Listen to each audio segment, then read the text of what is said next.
Hi guys, I'm Monica. Welcome back to my channel Aeroker. So in this video we will be discussing about source flow, which is our second type of elementary flow. So how this flow behaves and what are its characteristics is what we are going to see in this video. So without any further delay, let's get started. Now let us consider a two-dimensional incompressible flow where all the streamlines are emanating from point O. As you can see in the figure on the right, that all these streamlines are emanating from this point at the center, which is O. And now one more thing, let us consider that the velocity along each of the streamline varies inversely with the distance from the point O. So such a flow we call it as source flow. As you can see here, we have the velocity Vr. Now what is this velocity Vr? We have the velocity components in radial and tangential directions. We have two velocity components, that is Vr and V theta. This Vr being your radial component of velocity and V theta would be your tangential component of velocity. Whereas V theta, that is the tangential component of velocity, would be 0. Now the coordinate system that you are seeing over here, which is sketched, it is a cylindrical coordinate system in which z-axis is perpendicular to the page, which means my z would be constant. When I say source flow, it is a physically possible incompressible flow. Now when I say my flow is incompressible, what is the mathematical denotion that I can write? The mathematical denotion is this, which I write for an incompressible flow. And this condition would be true at every point, but not at the origin. So this condition is true at every point except the origin, where this quantity, that is divergence of V, becomes infinite. It becomes infinite at the origin. So this is the first point that you have to keep in mind with respect to source flow. What is the second one? Source flow is irrotational at every point. So these are the points to be noted. Source flow is irrotational at every point.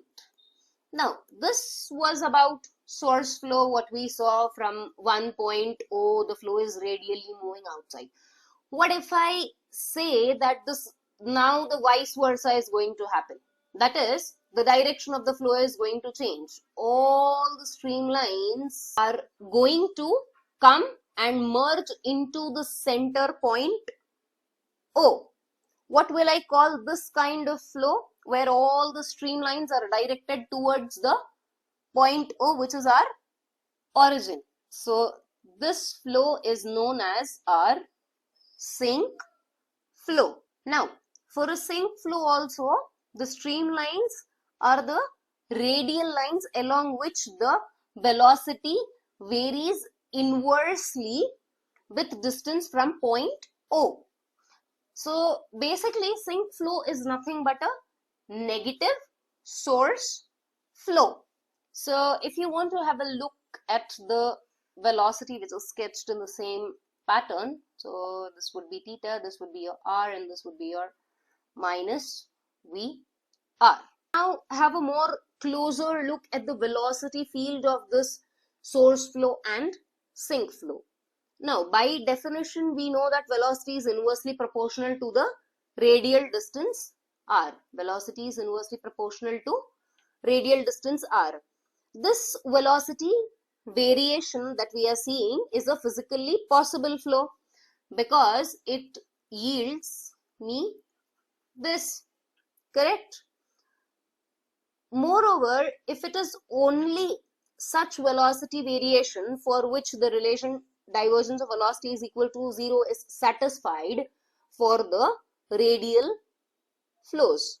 So which means I can write Vr is equal to C by R and V theta is equal to 0. Now what is this C by R? Because I said V is inversely proportional to 1 by R, C over here is the constant. Let us say this is our equation 1A and this would be our equation 1B.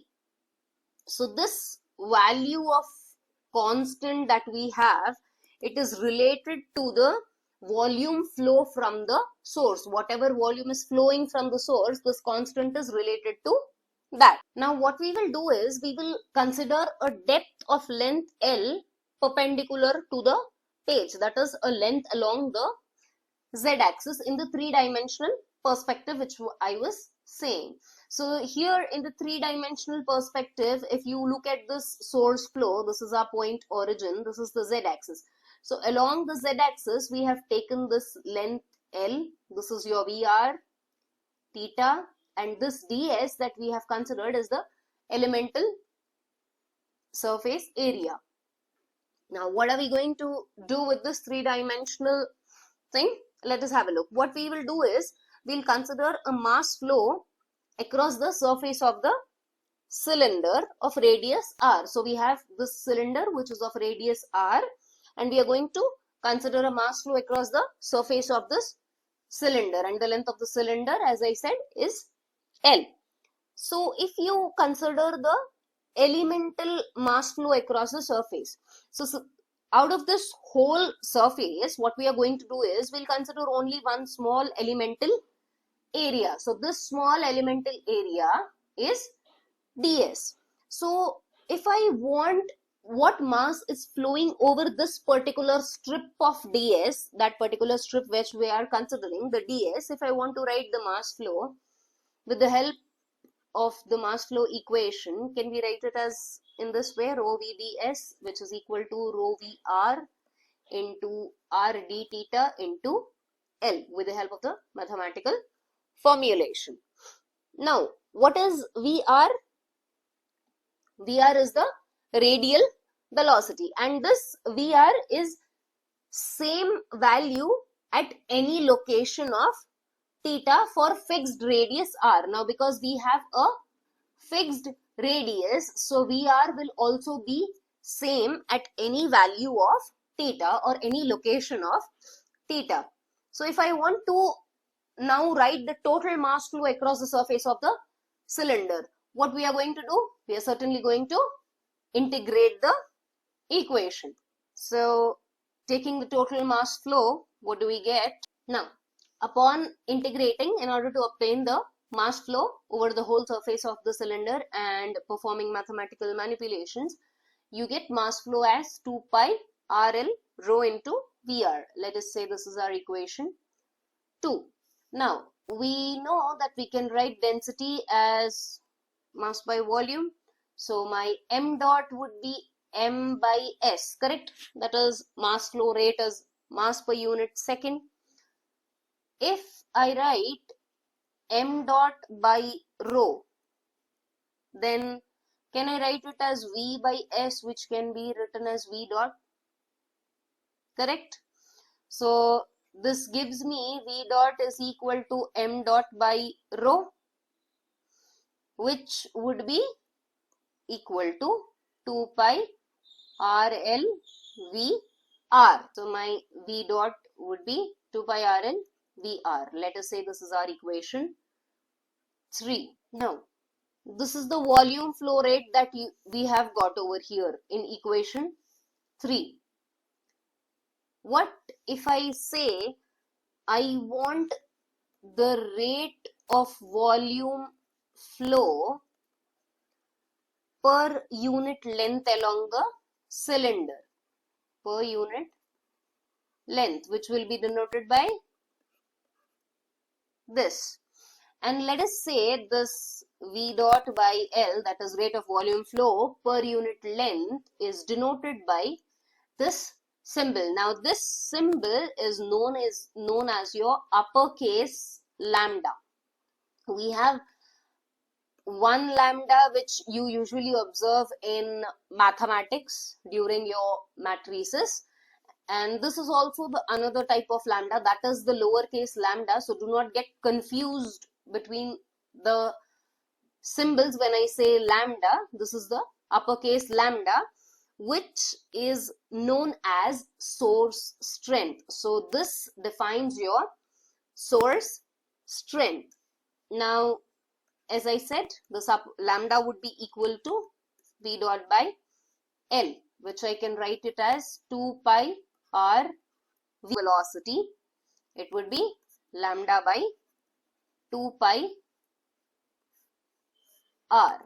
Let us say this is our equation 4. Now, if you compare equation 1a and equation 4, what was our equation 1a that we had? That is VR is equal to C by R, correct? And if I compare this, since VR is equal to C by R, this is from 1a. So by comparing these two equations, can I say C is equal to lambda by 2 pi, correct? The constant C is equal to lambda by 2 pi. And as I said, this lambda is my source strength. What exactly do I mean by this term? What does it mean, or what does it define?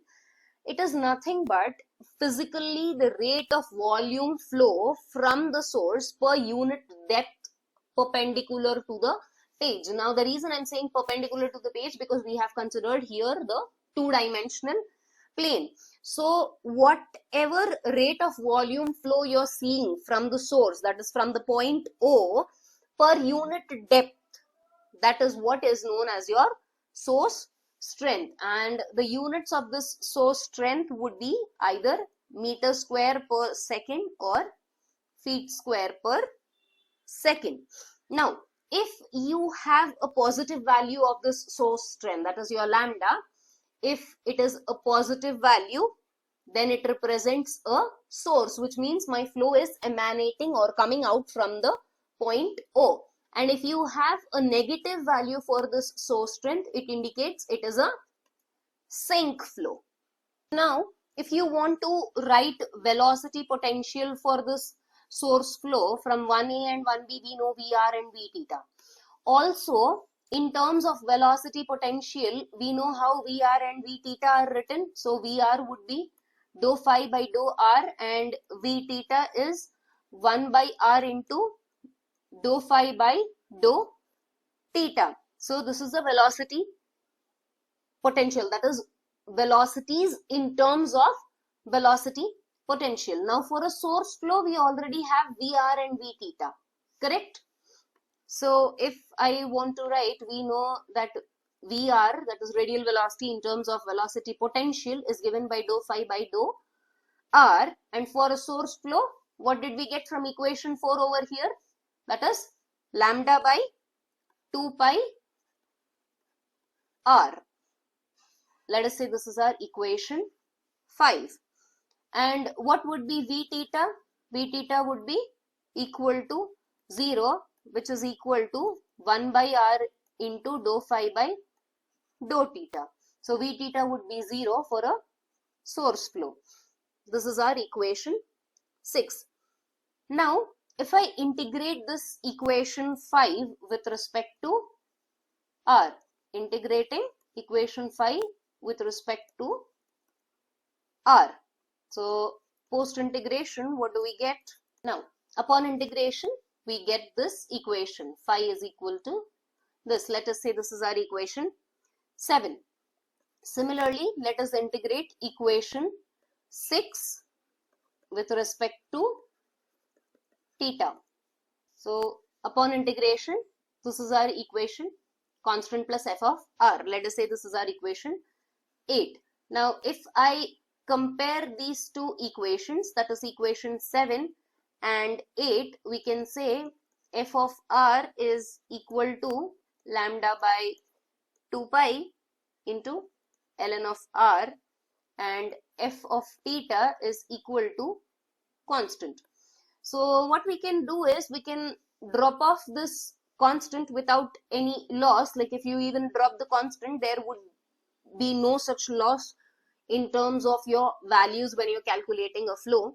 So if we drop out that constant, so we can write the final equation of phi as lambda by 2 pi ln r.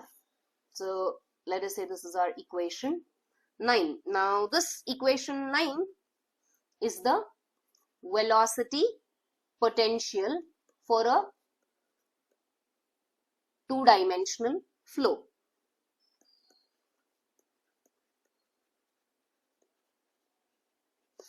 Yes, so it is a velocity potential for a two-dimensional source flow. Now, similarly, using 1a, 1b, and 4, let us calculate or obtain the stream function for a source flow. Now, in terms of stream function, we have Vr is equal to 1 by r dou psi by dou theta, and we have got Vr is equal to lambda by 2 pi r. So this would be our equation 10. And if it is V theta, then it is minus dou psi by dou r, which is equal to 0. Let us say this is our equation 11. Following the same procedure, what we will do is integrate equation 10 with respect to theta. On integration, we get this equation of phi. Let us say this is our equation 12. Now, similarly, let us integrate equation 11 with respect to r. Upon integration, we get it as psi is equal to constant plus f of theta. So if I compare equation 12 and 13 and we drop the constant, my final equation for psi would be lambda by 2 pi into theta. So this equation, that is our equation 14, is the stream function for a two-dimensional source flow. Now if I set this equation is equal to constant, that is equation 14 is equal to constant, that is lambda by 2 pi theta is equal to constant. If I set it in this way, then this would be called as an equation of streamline. So this was all about the source flow and sink flow. That is our second elementary type of flow. Thank you for listening. Stay tuned.